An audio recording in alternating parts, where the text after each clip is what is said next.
Hi everyone, Regenerate Degenerate here, and today we will be learning about how to play Chronicles of Darkness.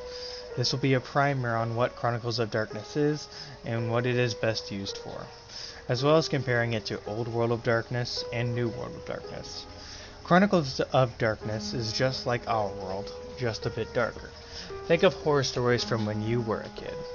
Candyman, Bloody Mary, Black-Eyed Children, and even Slender Man. These horror stories are told by using the storyteller system, and all you need is some players, a GM, and a ton of D10s. Part 1. The Basics.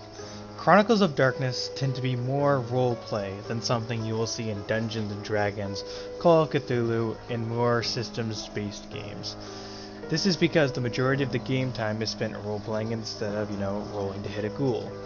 Not to say that combat isn't a big part of Chronicles of Darkness, but in the game it's kind of a last resort.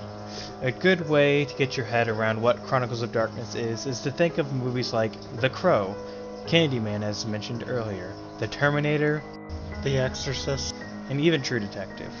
It's a very cinematic game, and storytellers should learn how to use the basic film techniques in order to bring everything out. Employing things like symbolism, red herrings, and other devices are indispensable to bring out the feel. To start out, we are going to be going over the core book, and this includes the God Machine Chronicle. So the first thing you need to know about Chronicles of Darkness is that it uses D10s as stated earlier. You have to have a certain amount of dots in a characteristic and a skill. You add these dots together and roll that many die. It's pretty simple. If you have no dots after modifiers, you roll a chance die, which is just 1d10. You must crit in order to succeed on that die. Anything else is a failure. A 1 is a critical failure, meaning something horrible happens.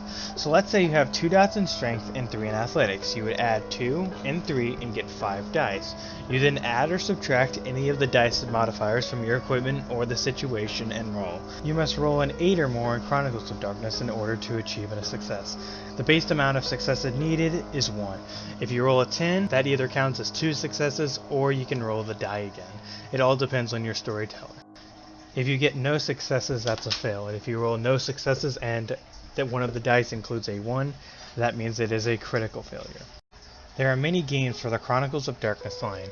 Most of these are supernatural creatures, but you can play a great game with only the core book.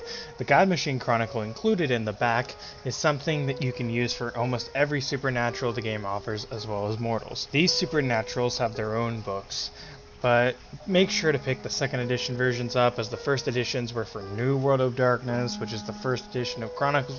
It's all a big thing. The first game we got is Vampire the Requiem, a game about losing your humanity and drink the blood of the innocent. This game is a great introductory supernatural, and allows the exploration of a lot of moral quandaries in its play. The second edition is more geared towards the Vampire the Masquerade players, mixed in with the romanticism of Requiem. Werewolf the Forsaken. You play werewolves known as the Forsaken, who are tasked with protecting Earth from the spirit world invaders. This one deviates a lot from urban legends, but is a great action-packed game. I would recommend this if you come from Dungeons & Dragons and other combat-heavy games like Pathfinder. Mage the Awakening. You play one of the quote-unquote awakened mages. These are people who see reality as the lie it truly is.